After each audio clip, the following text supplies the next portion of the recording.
Is y'all was poppin'? Some of you guys have asked me to make a video about what it's like being bipolar. So here we are in my car as I take my long ass drive back home. So if you guys are not aware, I live in South Jersey now. I hate it. I guess shout outs to my South Jerseyans. I don't know how the fuck y'all do it here. The only good thing about here is less pollution and more green. Other than that, I hate it. I think it's disgusting. Disgusting. Y'all like my little 10 commandments thing back there? Some lady gave it to me. I need to hang it in my office, but that's not the point. So today we're gonna talk about what it's like being bipolar. So of course, first things first, right? So I am diagnosed bipolar. I've been diagnosed for years, like since right after college. So since I was about like maybe 21, 22-ish. And I've been on meds for the past 3 or 4 years now. And I'm very much so stable.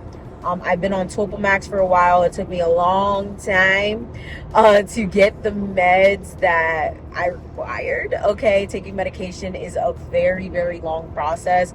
And I feel like that's something a lot of people don't really talk about. Like a lot of people just be like, go to therapy, get on meds. And it's like, oh no, that's a journey in itself. Finding good therapists is a journey. Finding good medication is a journey. Wellness is a journey. Finding yourself is a journey. All of it is a journey, and it's a fun journey. It's a beautiful journey if you actually care about yourself and if you actually welcome it, right? It doesn't have to be scary. It doesn't have to be daunting. It doesn't have to be, something that is so scary, so to speak. I know something I truly wanted to do. I was tired of being tired. I was tired of having my moods like switch on and off. So that's something I chose to do, and no one could really choose it for you. It has to be something that you really want to do for yourself. So another thing, I have multiple things that I'm diagnosed with. So I am diagnosed. What the hell is this cop doing? What the fuck? Just sitting in the partition trying to get somebody with a fucking ticket, bitch?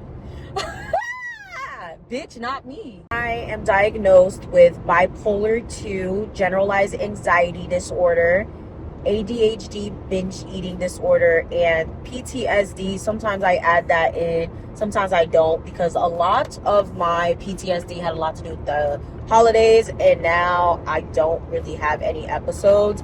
I had to work a lot through that in therapy and a lot with myself, to be honest. I didn't really take too much of that to therapy, I ain't gonna lie. That shit took a lot, okay? I've talked a lot about that, but that's for a whole nother time. Or you guys can just watch my old videos or go on Patreon. I've been kind of going through that. But nonetheless, I will say that my progress had a lot to do with therapy. And being bipolar, just kind of like, I didn't expect to be bipolar. I will say when it came to being diagnosed, it was one of those things where I just thought I was depressed. So bipolar is called bipolar depression. Manic depression has many different names. So I'm also on medication for depression as well to manage my depressive symptoms whenever I get manic, which is kind of rarely. I will say, since I am medicated and my mood is very stable, I don't get manic episodes like that.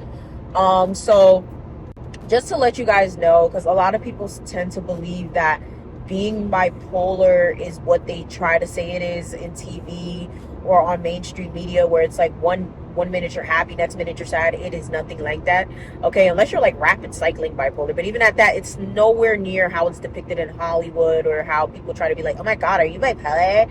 Like, one minute you're happy, next minute, like, no. It's more so prolonged moods of like hyperactive activity, and then like prolonged moods of deep depression. But then it depends, because it can vary from person to person, and you could be triggered at any given moment, and your emotions are just extreme as fuck. Like very, very extreme, like to the point where like you're so manic and so happy, to the point where like you feel like you could fly, you feel like you're invincible, you feel like nothing can touch you.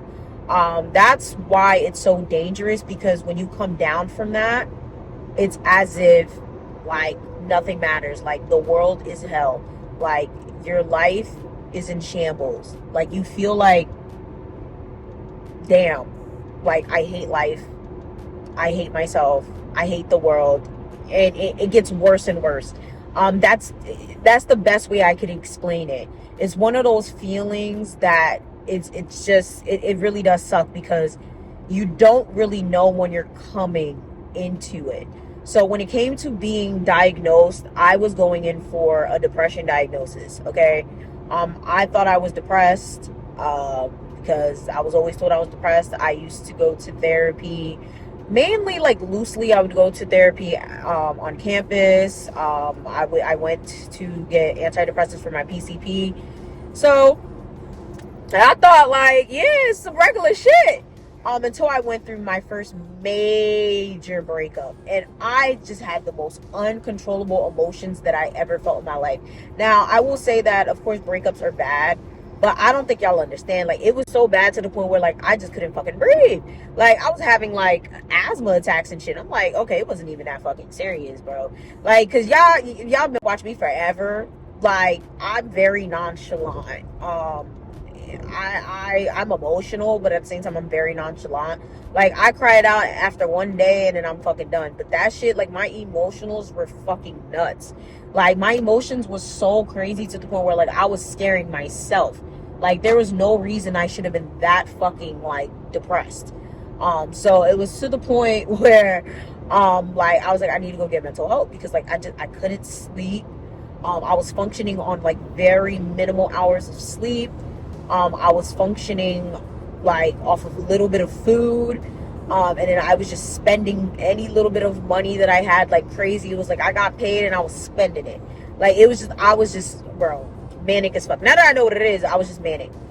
So I went in to this clinic or whatever in Elizabeth, and it was like, okay, so do you want medication? Like, what course of action do you want? I was like, okay, I want medication.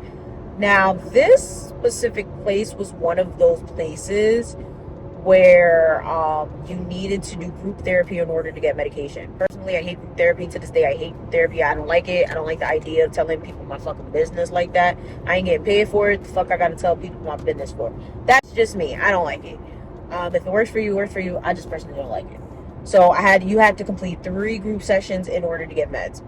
I went to 2, and by the second one, they were like, are you sure you're depressed and you're not bipolar? I was like, bitch. Like, that shit got me so mad, and I don't know why. I was just so fucking offended. I was so offended. Like, and I have no idea why I was so fucking offended. I was just like, no the fuck I ain't. Like, I was like, no nigga, I'm depressed. Like, and I ran away from that diagnosis like a plague. Like, literally, I lived a whole year just thinking about that shit. I'm like, I'm not bipolar. I'm just depressed. And the thing is, that's why I always tell people, you need to go get a diagnosis. You cannot just sit there and be like, oh, well, TikTok told me I was autistic. Oh, well, TikTok told me I had this. Because literally a lot of different things look like a lot of different things. And you may walk around thinking that you have something, but you have something else. And on top of that, it's one of those situations where, like, for me, the reason I wanted medication is because I just could not function. It was, like, really bad. First of all, you should not be functioning without sleep. And people that are bipolar really can function with, like, 4 to less hours of sleep. And I was literally not sleeping. And then it didn't help that I was sitting there working at Amazon.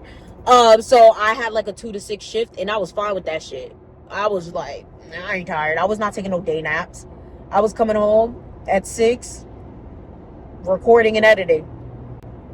And like, it was nobody's business.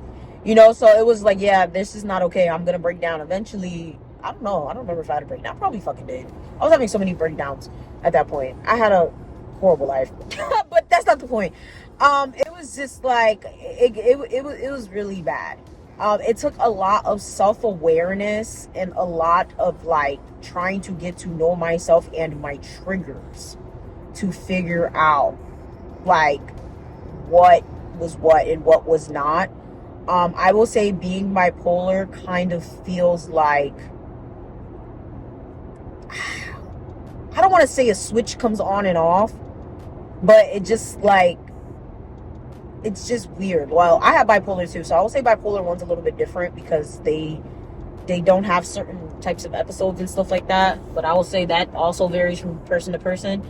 But I will say, like, as I've gotten to know myself, like, I know when I'm getting manic. And I also know when I'm coming down. But back in the day, I could not fucking tell.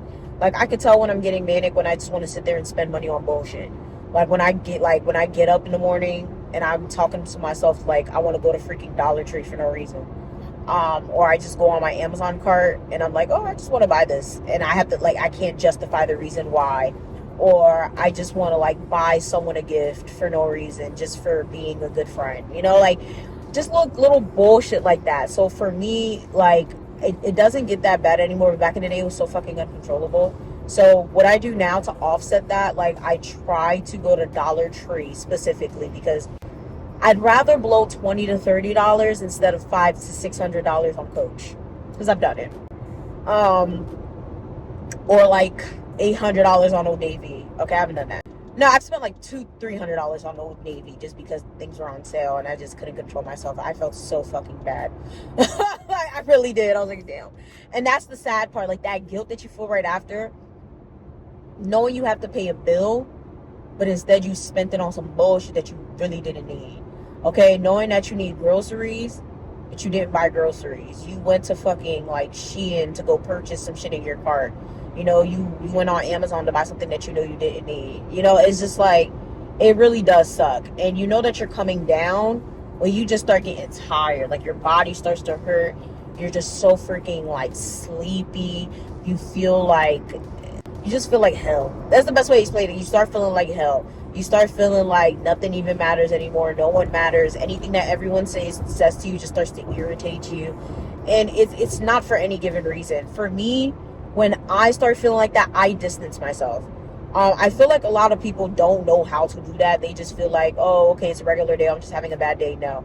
I can feel myself when I'm going in a depressive episode and I isolate. Personally, I feel like that's not a good idea. Like, I'm starting to see that's not a good idea because, like, I don't know how long my depressive episode is going to last. So for me, if I see it's lasted more than a week, which for me, they haven't lasted more than 2 to 3. But if I see it's lasting more than a week, I have to jolt myself back out of it. So I'll try to film something that makes me excited. I'll go to the spa. That's usually my last resort. Okay, I'll go to the spa. I'll take myself out for ice cream. I have to find like a really fun activity, or like I'll buy myself something that I really like, but like I have to physically take myself out to buy it. So for me, I really like candles. I really like shoes, obviously. So I'll literally physically have to take myself out to do something fun, or else like I'll just stay in that spot. Like I'll stay in the house. I'll coop myself up in the house. I'll just like, it's really, really bad.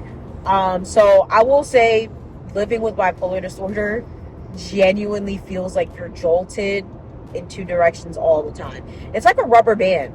Okay, like you see how like you pull a rubber band and then eventually the shit just snaps? That's how it feels. Okay, the rubber band is your two sides, I guess, your 2 emotions. Okay, you're either manic or you're in your depressive state. And when you're fully manic, you've snapped. If you're fully depressed, you've snapped. And when you snapped, it's like no real putting the pieces back together, because it's like you got to get a new rubber band. Okay, like that's just really what you got to get a new rubber band, because it's like you're dealing with a whole new you at that point. That's the best way to explain it. This is the best way to explain it, because it's like, damn. Like, and I ain't gonna lie, I feel like back in the day, I used to feel more, I guess, ashamed. Yeah, like, I feel like I used to feel more ashamed of it. I used to feel like, oh my God, like, I'm not normal. Now I'm like, I don't give a fuck, I'm bipolar. Like, I don't care. I don't think it's that serious anymore. Like, I feel like I used to feel more like, oh my God. Like, now I'm like, yeah, this is what I have. It's crazy. Like, it's not that serious. It's one of those situations that I feel like it makes me who I am. I've come up with my best video ideas while manic. Literally. I don't think any of my greatest hits have been while I was in my normal state. That's sad to say, but yeah, like that's why they always say the world's geniuses always had mental illnesses. You feel me? They either have depression or anxiety, bipolar, schizophrenia. They got something going on. You feel me? So it's just like I feel like I work better, you know, because I'm bipolar. And that's why I don't blame too many of them for not getting on meds. But at the same time, what you need to understand about bipolar disorder, schizophrenia, all of this stuff is it gets worse as you get older. It does not get better. In terms of the more you get manic, the harder it is to get out of your depressive state. Like, especially as I've gotten older, even on meds, I've had maybe 2 depressive states in the past 2 years. Those shits was rough as fuck. And I was like, what the hell? Like, I could get myself out of a depressive state real easy. Like, typically. That shit was difficult. It was like pulling myself out of quicksand. You know, and it gets like that. That's why, you know, people with mental illnesses specifically are often, I hate to say it, taking their own lives, because it's like, especially with bipolar disorder, the more manic, the more times you let yourself get manic, the more times you get that high, the harder it is, the harder you're gonna fall. But that high feels so fucking good, you know, and as much as good as that high feels, right? And that's basically what it is. It's a euphoric feeling. You know, you feel so great. You feel so invincible. You feel happy. You feel like, yo, can't nobody touch you. Can't nobody, you know. Yes, it's a great feeling, but that depressive state after feels 10 times worse than anything you can ever, like, imagine. So it's like, it's a good, but it's not a good trade-off. You know, it's like one of those, enjoy it while you can. That's why, you know, a lot of people be looking at certain, you know, celebrities and influencers, and they're always like, is that person bipolar? Is that person going through an episode? Is that person manic? And it's like, yeah, probably. You should probably call it a wellness check if you actually care about them, because once they hit that depressive episode, you don't know what the fuck they're gonna do. Because after feeling so great about yourself, after feeling like you literally like hit the highest pinnacle shit, feeling like God, and now you're about to hit hell hole bottom, you know, you don't want to feel like that. You feel me? Like, you don't. It's trust me, as life starts lifing, bills start accruing, money gets shorter, kids start coming, you know, like, things start to settle in, you're just gonna be sitting there like, what the fuck? So that's the main reason I decided to get on meds. Like, I had to really educate myself. I had to really get to know myself and truly understand, like, yeah, this shit not gonna get any better. And on top of that, sadly, I'm just around stressors, aka my parents. They are my everyday stressors, sadly. So I can't necessarily get rid of them. So it's like, if I'm gonna be around people that stress me all the time, I can't just not take medication. I've went through so many natural routes.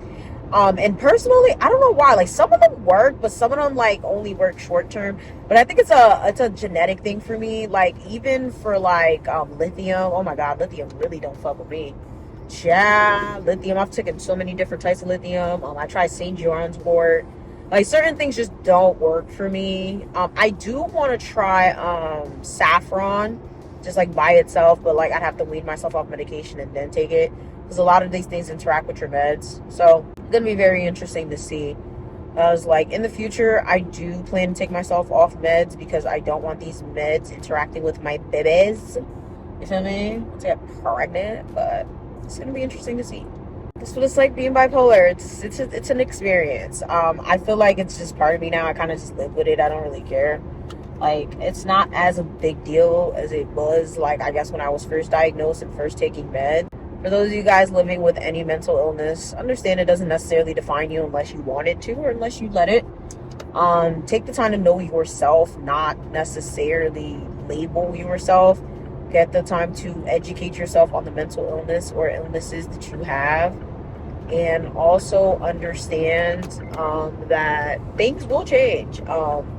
Whether you take medication or do therapy, over time, there's going to be so many different things that might become roadblocks. You might come up with the best concoction for you, and then your meds stop working. That's happened to me. So it's a journey. Everything in life is a journey. It is what it is. Yeah, that's life, bro. So with that being said, thank you guys so much for watching. Very nice question, by the way. And you guys be definitely probing me to think. I think this was a video long overdue for a while. But yeah. Oh, let me not end this video without telling you guys. So for those of you guys who are not aware, you do have the opportunity to invest in my channel. And this is a once in a lifetime opportunity. We're not doing this ever again. So once the coins are gone, they are gone. Okay, once you buy a coin, you will be getting a kickback of my YouTube AdSense revenue every single month. So make sure you guys head down to the links in my description and or pinned comment to get your coin today. I love you guys so very much. And yeah, make sure you guys like, share, and subscribe. And I'm gonna see you guys next time.